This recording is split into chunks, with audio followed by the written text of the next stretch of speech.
My sister set my house on fire after I refused to give it to her. My parents begged me to forgive her, but I let the police arrest her anyway. So I saved for 5 years, purchased my own house, fixed it up myself and thought, cool, life's finally stabilizing. My family saw this as a personal challenge. Before we get to the point where everything literally goes up in flames, let me start from the beginning. My name is Ethan, I'm in my late 20s and work in operations management for a medium corporation. It isn't flashy, but it's consistent. Long hours, problem solving, and preventing things from coming apart. That's pretty much how I've spent my entire life. As the one who figures it out. In my family, this led to my becoming the responsible one, which essentially meant that no one checked on him since he would be okay. My parents, Gregory and Catherine, always acted as if I was born knowing what I was doing. They assumed that if I struggled, I could manage it. Meanwhile, my little sister, Chloe, was treated as a precious collection. Dust her off. Keep her secure. Don't let her feel overwhelmed. Every move she made, no matter how dubious, was lauded as heroic, difficult, or too much for her to bear. I stopped expecting fairness years ago. Anyway, after 5 years of saving every penny, foregoing holidays, and working additional hours whenever possible, I eventually purchased a home.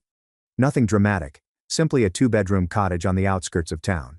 Most people would have turned it down since it required a lot of effort, but I felt I could create something substantial out of it if I was patient. The apartment had ancient paint peeling like thin paper, flooring that looked like someone had dragged metal furniture over them for a decade, and a kitchen with cabinetry so bent I could see light through the gaps. But it was mine. No roommates, no landlords, and no shared walls. For the first time, I went into a space and felt relieved, as if the years of eating inexpensive food and maintaining my own car may finally be worth something. Renovating the house became my second full-time job. I'd work a 9-hour shift, come home, change clothes, and tackle whatever problem the house threw at me.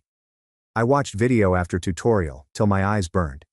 Some evenings, I fell asleep on the floor, with tools all about me. My shoulders hurt for several weeks. Weekends were reserved for larger jobs like rebuilding the bathroom, removing old flooring and repairing the sagging deck. My friend Marcus came by to assist with the bigger items. He's been my best buddy since high school and knows enough about my family to understand why I am the way I am. He kept joking that the house would be my evidence of survival after years of playing the supporting role in my own family. His words were not wrong. When I eventually brought my parents to see the development, they seemed proud in that low-key manner folks do when they don't want to make a big deal about anything. My father glanced around and remarked, "You were always handy, son." As if it was evident I could restore an entire house on my own. My mother smiled and thought it was lovely. Not remarkable, not astounding, simply pleasant. They intended well. I know they did. But it felt more like they were marking something off a list. If Chloe had done the same task, they would have hosted a celebration complete with decorations and speeches. Speaking of Chloe, my folks still talk about her wedding as if it were the highlight of the decade.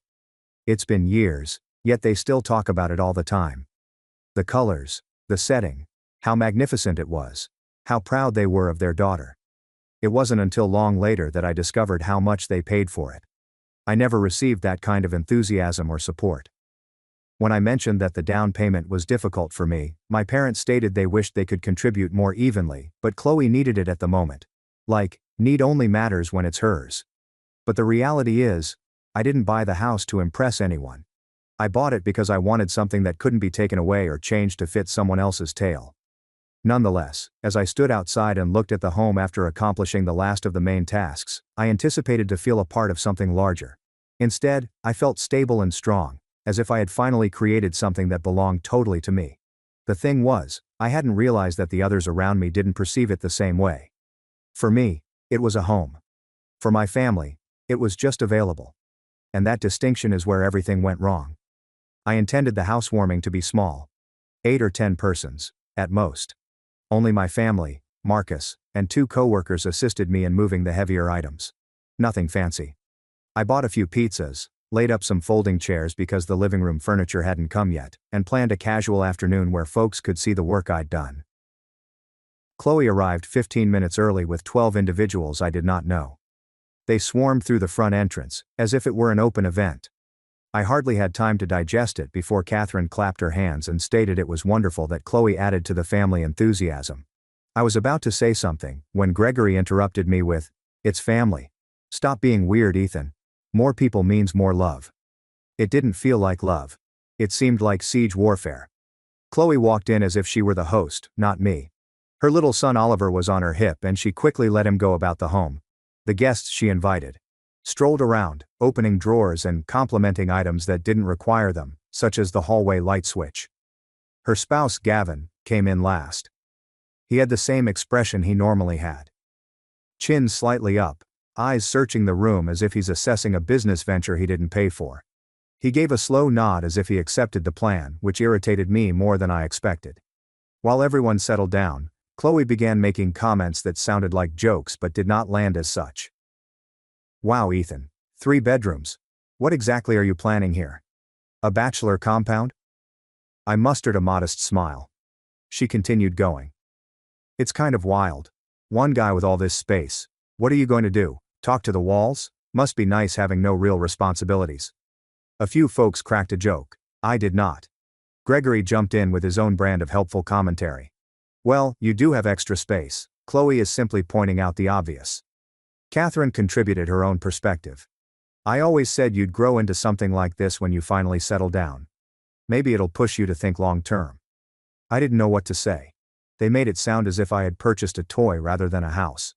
We began the house tour, something I had not wanted to do yet, but Chloe urged. She moved ahead of the group, opening doors as if she were inspecting property she already owned.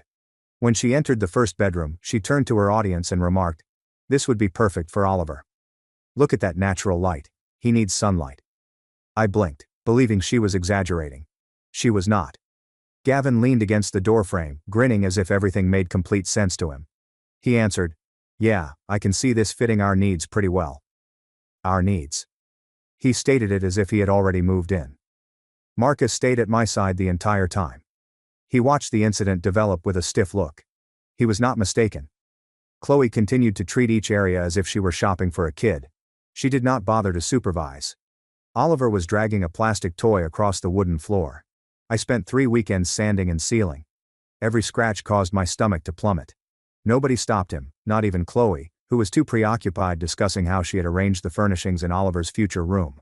Or, by the time we were in the kitchen, one of Chloe's extra visitors had opened the fridge and inquired about the availability of more beverages. I politely requested him to cease searching through my belongings. Instead of apologizing, he smiled and added, "Chloe said this place was basically family property." I stood there, wondering whether I had misheard him. Chloe gave me a look that suggested I was being theatrical. "Relax, Ethan. Nobody cares about a fridge. It's just family." Marcus murmured something under his breath that sounded like a threat. I considered asking him to repeat it.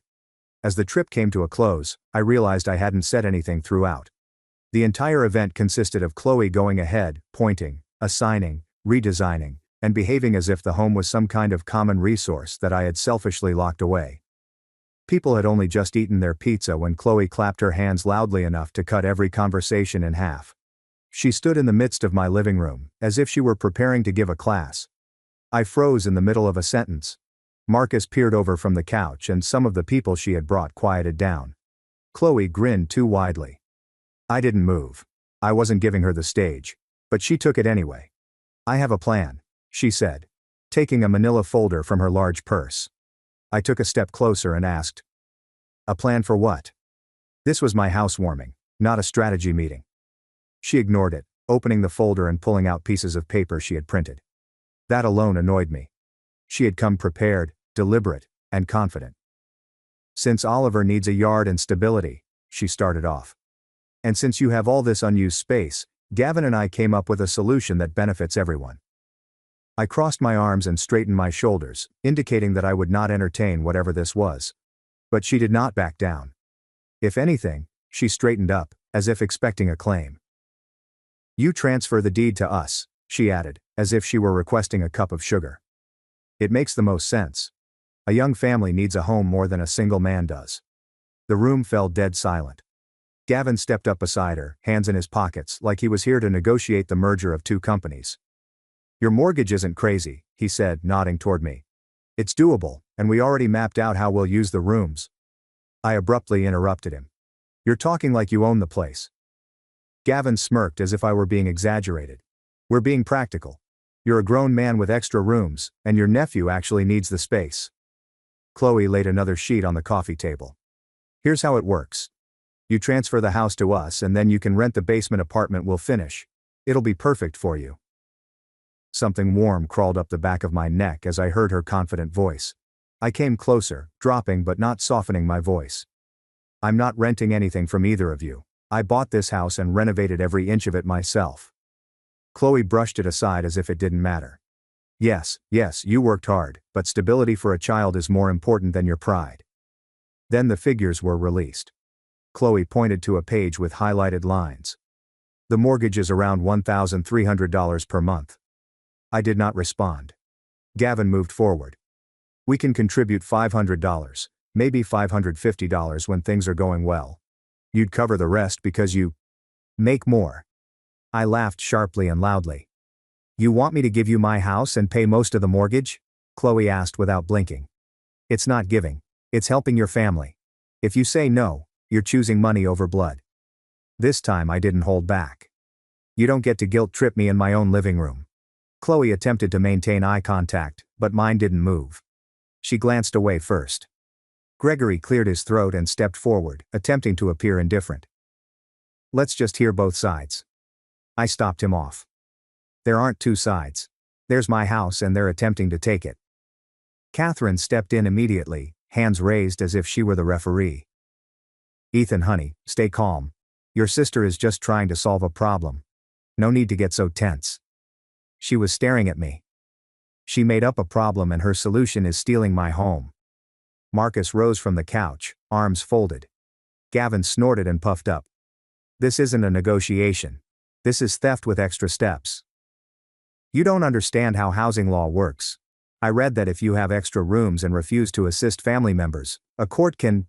Marcus chuckled sharply and without amusement. That's not a law. That's something you saw online. Gavin's eyes widened as if he had been caught cheating on an exam. It's a thing courts look at. Neglect. Stop, I spat out. Don't pretend you know anything about law. You downloaded one PDF and now you think you're a judge. Chloe's expression got cocky. So you hate your nephew? That's what this is. You'd rather have him grow up in an apartment without a yard than support us. You are heartless. And I moved closer, looming above her. Do not use your child as a shield. This is about you desiring something I've earned. The room was silent for a moment. Everyone is waiting to see what I'll do next. Chloe looked around as if she expected someone to back her up. Nobody did. Not even the weird guest she brought in. I pointed to the door. All of you get out now. Chloe gasped, like if I had smacked her. You're kicking out your own family? Yes, was my response. Before you try stealing anything else. Gavin grumbled something under his breath but did not dispute. Gregory appeared astonished. Catherine covered her lips, but I didn't mind. Marcus stepped beside me like a wall. I opened the door wider. Out. And one by one, they departed. That's when the house stopped feeling safe.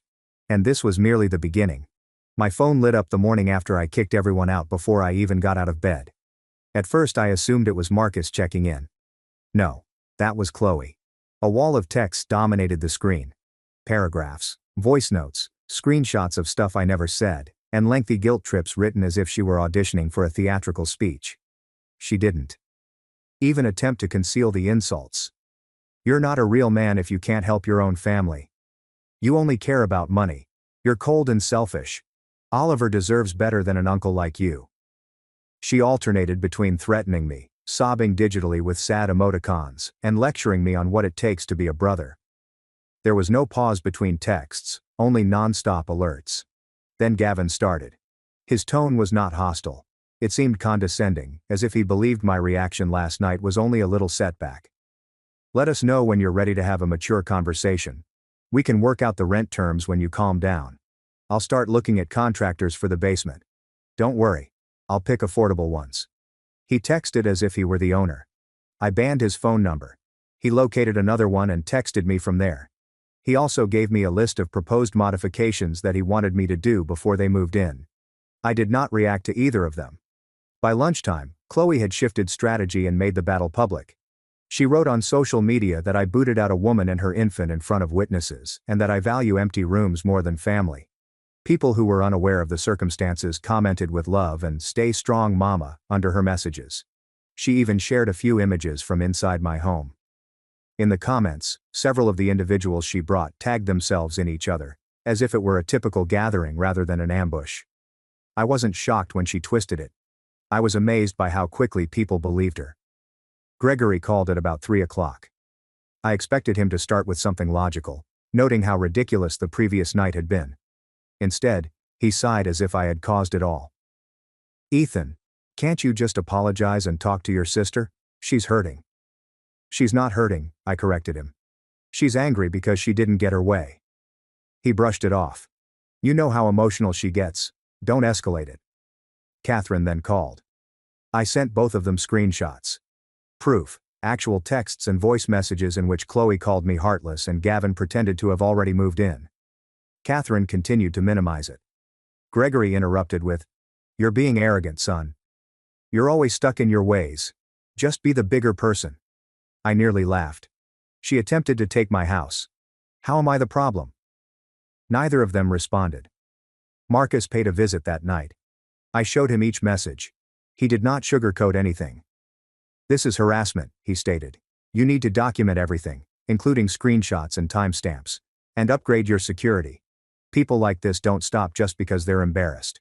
There's something in Chloe's tone that felt unstable, as if she'd convinced herself she was owed something. So I installed exterior cameras the following morning. Doorbell cam, backyard cam, new locks, motion lights. Nothing fancy, but enough to help me sleep better. I stopped opening the door until I had checked the camera first. They recorded to the cloud, which made me feel a little safer, but the majority of what they captured at night was shape and motion rather than clean faces. When Gregory and Catherine learned about the cameras, they acted as if I had bought attack dogs. "You're escalating," Gregory stated. "You're treating your sister like a criminal." Catherine added, "This is unnecessary." "No," I said. "This is protection." They refused to accept that. Family gatherings changed quickly. I stopped going and relatives who only knew Chloe's version began acting as if I had committed a crime. I received texts from cousins repeating her lines.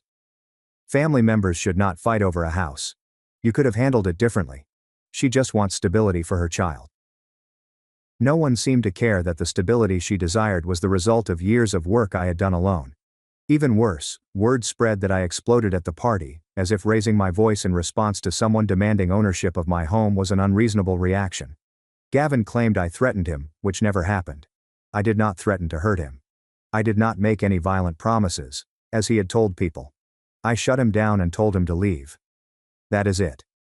By the end of the week, it felt like half of my family had transformed into Chloe's echo chamber. Marcus remained consistent though.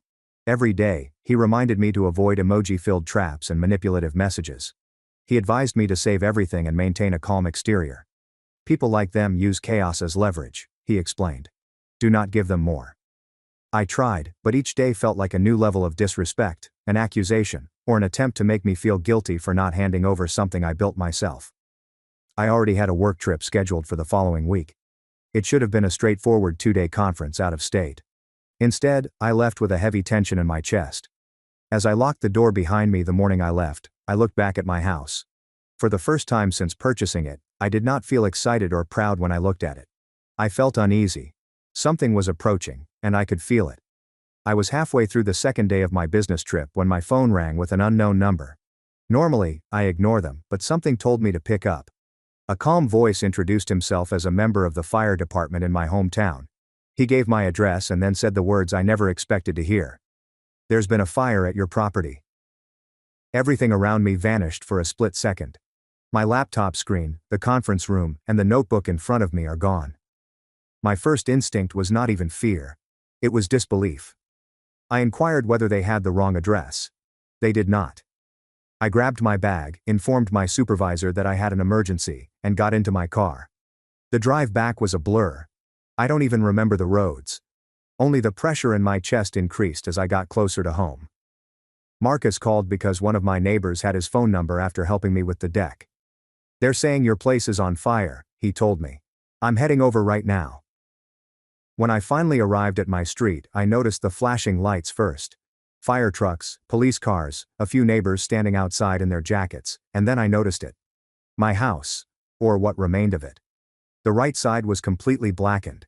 The windows had been blown out. Smoke was still coming from the roof. My stomach dropped so hard that I felt lightheaded.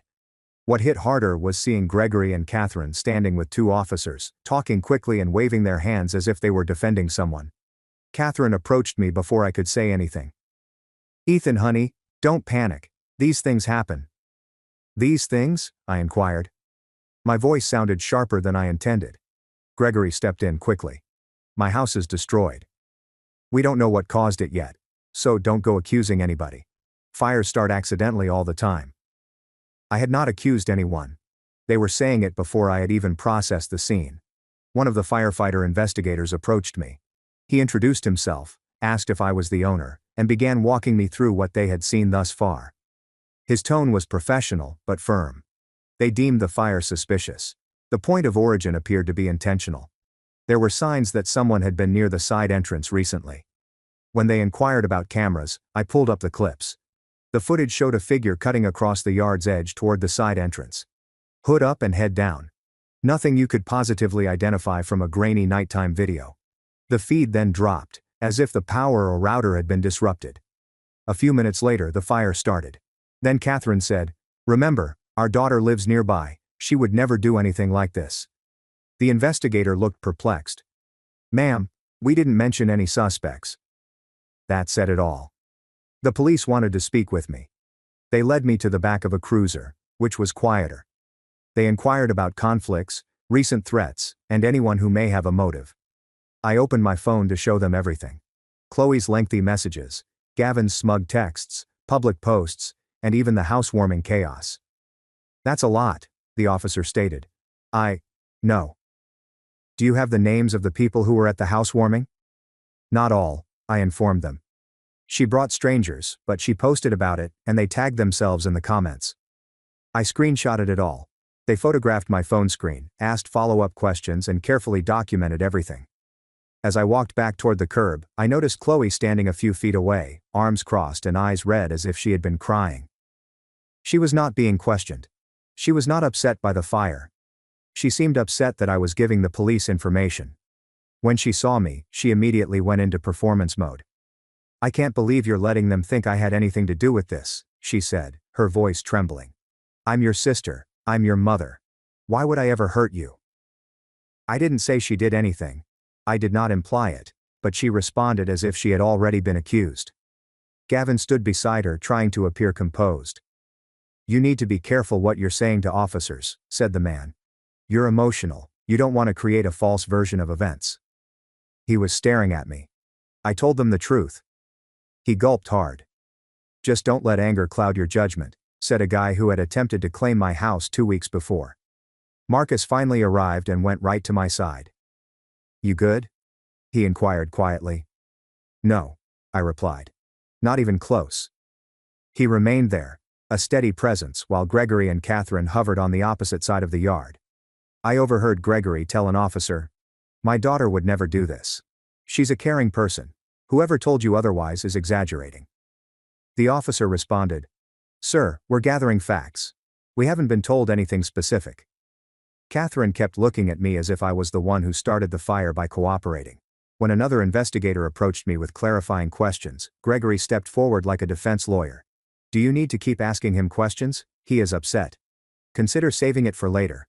I said, "Dad, let them do their job." Catherine looked at me as if I had betrayed her. The questioning continued. More evidence was collected. More officers are walking around the property. Every few minutes, someone would ask me another question about the timeline or motive. Each time, Chloe and Gavin became more tense. Eventually, one officer approached me and spoke quietly. "I'm not saying anything officially yet, but the pattern of damage and the timing lines up with someone who knew you weren't home."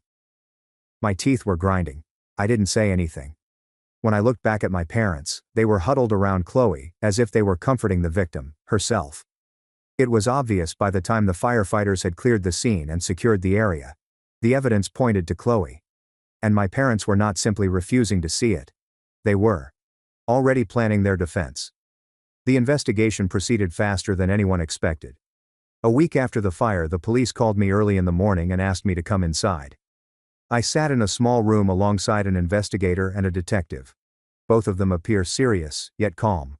They laid out their findings. There are traces of accelerant near the back entrance. Shoe prints that match the brand worn. My cloud footage captured a hooded figure moving toward the side entrance before the feed dropped. A neighbor's camera caught her car near my street while she claimed to be at home, and the history of threats prior to the fire. When they said, "We're issuing charges," my chest tightened. Not satisfaction or fear, but the weight of everything becoming real. Chloe was arrested later in the afternoon. I did not receive any news from the police. I heard it from Gregory, who called me in a panic, breathing heavily as if someone had died. "Ethan, what did you do?" he demanded. "They came to her house and took her away in handcuffs. She's married. She has a child." "I didn't do anything," I told them. "They arrested her based on evidence." "You could have stopped it," he said. "You should have told them this was a misunderstanding. Families don't destroy each other like this." My jaw clenched. "She burned my house down." Catherine cut into the line, crying loudly. "She made a mistake. She wasn't thinking clearly. She's under stress. You know how fragile she is. She has a baby. How could you let this happen to her? How could she do this to me?" I replied. Catherine sobbed harder. "You can still fix it. You can retract your statements. Tell them you exaggerated. Clarify the timelines. Say you're unsure. Anything. Just help your sister before her whole life is ruined." I almost laughed at the absurdity. I told the truth. I'm not lying for anyone. Gregory's voice dropped cold and sharp. "You are ruining this family." "No," I said. "Chloe did that." He hung up. 2 hours later, Gavin posted on social media claiming she was unjustly targeted and betrayed by her own brother who hates mothers and doesn't understand family loyalty. His followers ate it up. He painted her as a victim of a cruel system and an even crueler sibling. Then Gavin messaged me from a new number trying to sound tough. "You crossed the line, man. Fix this. Drop everything or things are going to get bad." I ignored it. He sent another. "I mean it. Don't underestimate me." Still ignored. That evening I stepped out of my car in my driveway. What was left of it? When I heard someone walk up behind me fast, I turned just in time to see Gavin rushing toward me with his jaw clenched and fists balled. "You think you're some kind of hero?" he snapped. "You think you're going to win? You're nothing without family. Nothing." Before he could grab me, I shoved him backward. He stumbled, but came right back, swinging sloppily. I sidestepped, grabbed his arm and pinned him against the hood of his own car. He struggled, but he wasn't strong. He fought like a man who thought bluster was enough. "You want to try that again?" I said through my teeth. Marcus pulled into the driveway right then and saw the whole thing. He got out ready if needed, but he didn't have to lift a finger. I had Gavin completely locked. "Get him off your property and call the cops," Marcus said. Gavin tried one more weak shove, so I released him with a hard push that sent him stumbling several feet back. He tripped, caught himself, then pointed at me with a shaking hand. "You'll regret this," he hissed. "You're destroying our family." "Your family destroyed itself," I said.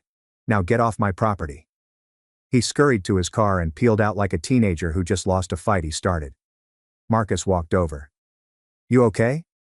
"I'm fine," I said. "He won't be back." "You know he tried to put on a tough guy act, right?" Marcus said. "You barely touched him. Guy fights like a wet sock." For the first time in weeks, I almost cracked a smile. The next few days were worse with Gregory and Catherine. They stopped pretending to be neutral. Every call was another attempt to twist my arm. "Just tell the court you misunderstood. Think about Oliver. He needs his mother. Why are you doing this? Why are you being cruel?" Each time I gave the same answer. "I'm not lying." Catherine cried every call. Gregory yelled every call. Both blamed me for everything. But Marcus stayed steady through all of it. "You're not doing this to her," he kept reminding me. "She did it to herself. She's responsible for her choices. You're just telling the truth."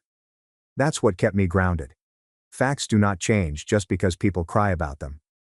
As the case progressed, my parents became colder. Shorter texts, calls, and accusations. It wasn't long before the tone changed from begging to resentment. Like they despised me for not sacrificing myself in the way they expected. One night, after receiving another message from Catherine calling me heartless, I finally realized something that should have been obvious long ago. I was not losing a sister.